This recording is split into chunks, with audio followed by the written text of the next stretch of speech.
एक आदमी मंदिर गया तो बाहर भिखारी थे। उन आदमियों से, भिखारियों से बोला एक व्यक्ति, ए भैया, आज मैंने सुई के छेद से हाथी घोड़ा निकलते देखे। भिखारी बोला, पागल हो गए हो तुम?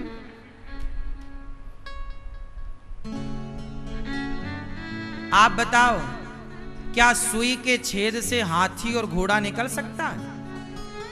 आप बताओ, आप बताओ।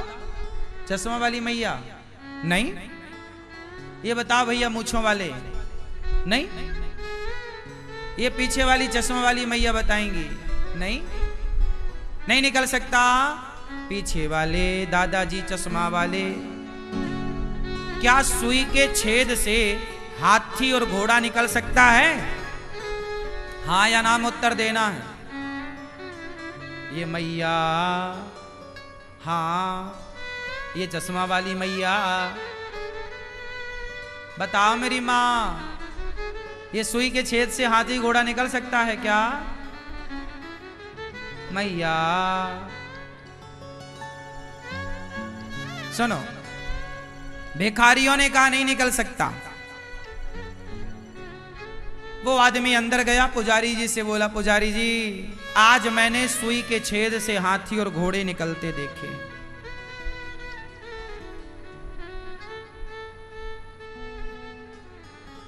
पुजारी जी ने कहा, भैया इसमें आश्चर्य क्या है? क्यों आश्चर्य नहीं है? पुजारी जी ने कहा, जो भगवान इतना सा मुंह खोलकर अपने मुख में पूरा ब्रह्मांड दिखा सकते हैं, जिन भगवान के इतने से मुख में पूरा ब्रह्मांड समाया है, यदि वो भगवान चाहें तो सुई के छेद से हाथी घोड़ा क्या सारी पृथ्वी निकल जाए तो आश्चर्य क्या है? ये क्या है? ये क्या था? एक ही सवाल दो लोगों से पूछा गया। भिखारी ने बोल दिया नहीं निकल सकता, पुजारी जी ने बोल दिया निकल सकता है। इससे क्या पता लगा? मैया, काहे तुम परेशान हो रही हो? वहीं बैठी रहो मेरी माँ।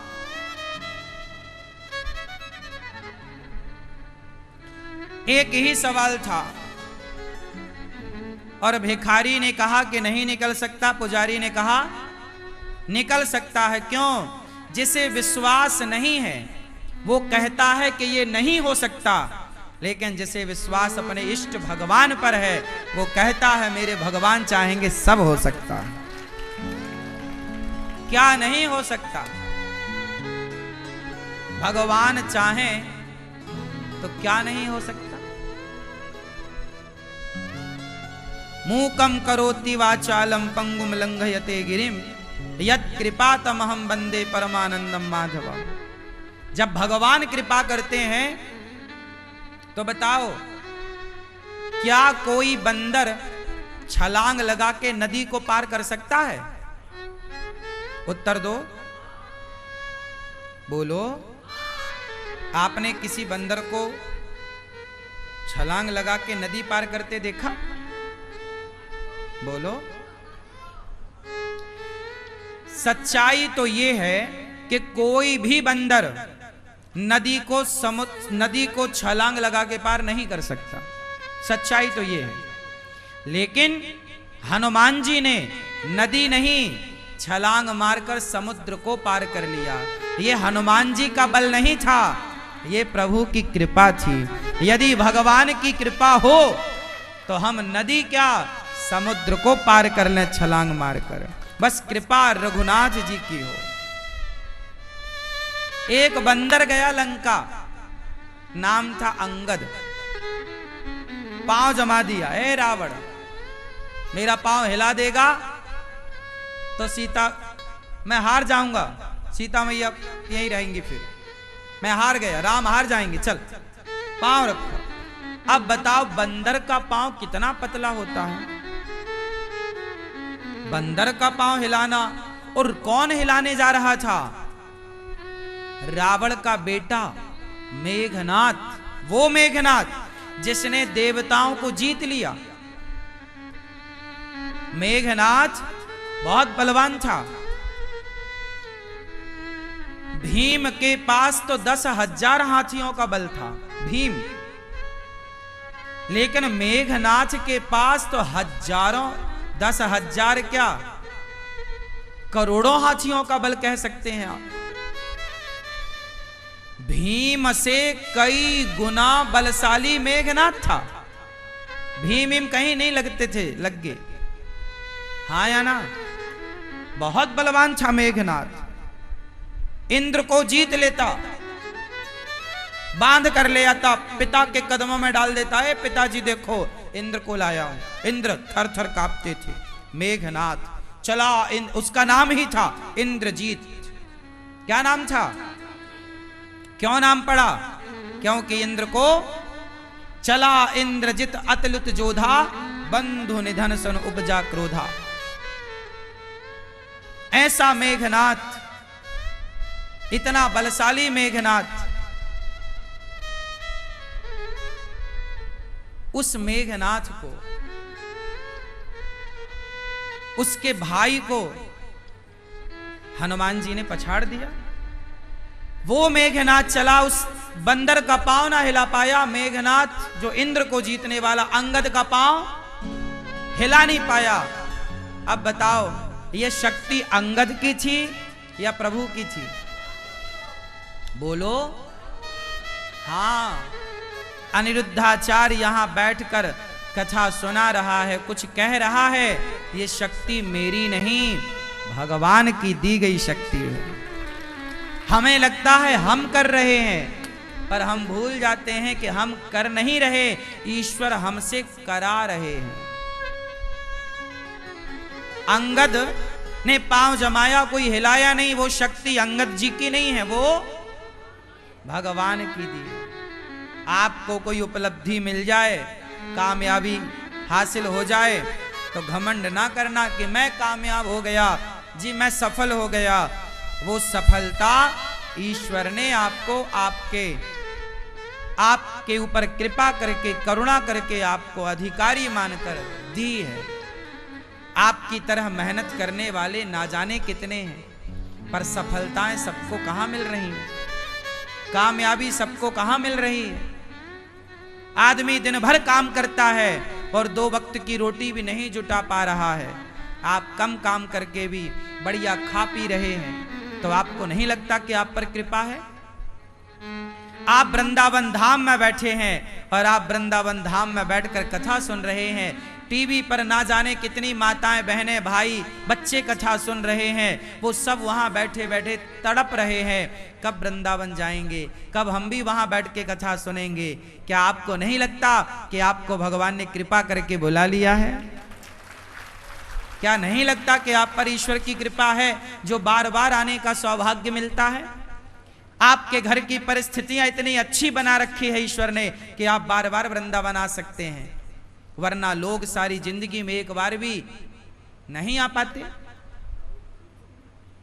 क्या ये कृपा नहीं है?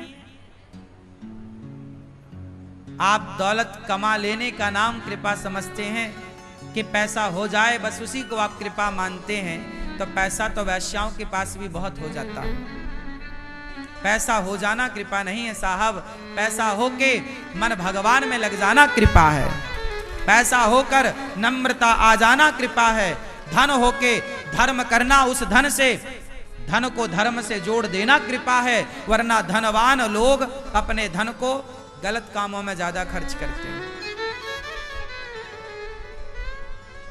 अधिकांश पैसे कहां उड़ रहे हैं? गलत कामों में।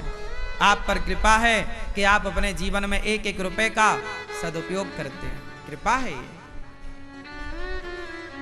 तो भगवान का नाम कैसे जपेंगे? क्या रखोगे? क्या रखोगे? कितना विश्वास? आपको कितना विश्वास है? आप बताओ, सबको कितना विश्वास भगवान पर? चलो बताओ, आप में से कितने लोग ऐसे हैं जिनको चिंता है, टेंशन है? जिनको है वो अपना हाथ उठाओ। आज आपकी चिंता दूर ना कर दें तो आप कहना, हमें बस कंफर्म करा दो किस किस की चिंता है जीवन में, है तो हाथ खड़ा कर लो। टेंशन किस किस को है, हाथ उठा लो टेंशन वाले, डिप्रेशन वाले हाथ उठाओ, टेंशन वाले, चिंता वाले हाथ उठाओ। देखो अधिकाधिक लोगों ने बताया कि चिंता है महाराज जी, और आप में से कितने लोगों को भगवान पे भरोसा है? अब देखो ये तो दो तरह की बातें हो गई। एक तरफ आप कह रहे हैं कि हमें भगवान पे भरोसा है, और दूसरी तरफ कह रहे हैं कि हमें चिंता है। भाई अब बताओ, अर्जुन को कृष्ण पर भरोसा था या चिंता थी? बोलो। जब भरोसा होगा तो चिंता नहीं होगी, बात सही है। और यदि चिंता है तो आपकी चिंता बता रही है कि आपका भरोसा कच्चा है। आपका भरोसा, मैया आपका भरोसा कच्चा है। यदि भरोसा पक जाएगा तो चिंता क्यों होगी? क्या अर्जुन को चिंता थी? पांव पसार के सोते थे। भीष्म पितामह ने प्रतिज्ञा कर ली, कल के युद्ध में मैं पांडवों को मार दूंगा। ये प्रतिज्ञा की पितामह ने, कल का युद्ध या पांडवों का अंतिम होगा या मेरा। द्रौपदी को बात पता चली, दौड़ी दौड़ी, कन्हैया कुछ सुना क्या? बोले मेरे पतियों की हत्या करना चाहते हैं पितामह, कल का युद्ध अंतिम, कल युद्ध का निर्णय हो जाएगा। द्रौपदी बोली केशव कुछ करते क्यों नहीं? भगवान बोले चलो अर्जुन से बात करें, कल की क्या प्लानिंग है बताएगा। दौड़े अर्जुन के पास गए, अर्जुन तो खर्राटे मार के सो रहे थे। भगवान बोले अर्जुन जागो, कुछ पता चला क्या प्रभु? बोले कल आपका अंतिम युद्ध होगा, पितामह ने प्रतिज्ञा ली है कल आपको मार देंगे, और पितामह की प्रतिज्ञा कभी अधूरी हो नहीं सकती। उनसे कौन जीतने वाला था? कल तुम्हारा अंतिम युद्ध होगा। अर्जुन बोले कन्हैया नींद बहुत आ रही, आओ आप भी सो जाओ, यहीं सो जाओ हमारे पास। भगवान बोले अर्जुन तुझे कल की चिंता नहीं है? अर्जुन बोले कन्हैया जिसकी चिंता करने आप जाग रहे हो, भला उस अर्जुन को खुद की चिंता करने की क्या जरूरत है? जब आप हैं चिंता करने वाले, जगत के पालनहार, तो मैं कितनी चिंता करूंगा? भाई अनिरुद्धाचार्य कितनी चिंता कर सकता है? चिंता मैं क्यों करूं? मुझे पता है कि मेरे गौरी गोपाल भगवान मेरे साथ हैं, वही सारा कार्य कर रहे हैं। मैं उनके चरणों में आनंद से रहता हूं, मैं काहे चिंता करूं? करें चिंता वो जिनका काम है, वो भगवान चिंता करें, हम तो निश्चिंत हैं। हम काहे चिंता करें? और हमारी औकात क्या है? हम कर क्या सकते हैं? वो जो जो कराएंगे वो होता चलेगा, कोई मैं थोड़ी करने वाला हूं। आप थोड़ी कुछ करने वाले हैं, भगवान आपसे जो जो कराएंगे वो आप करेंगे। इसलिए अब सौंप दिया इस जीवन का सब भार तुम्हारे हाथों में है, जीत तुम्हारे हाथों में और हार तुम्हारे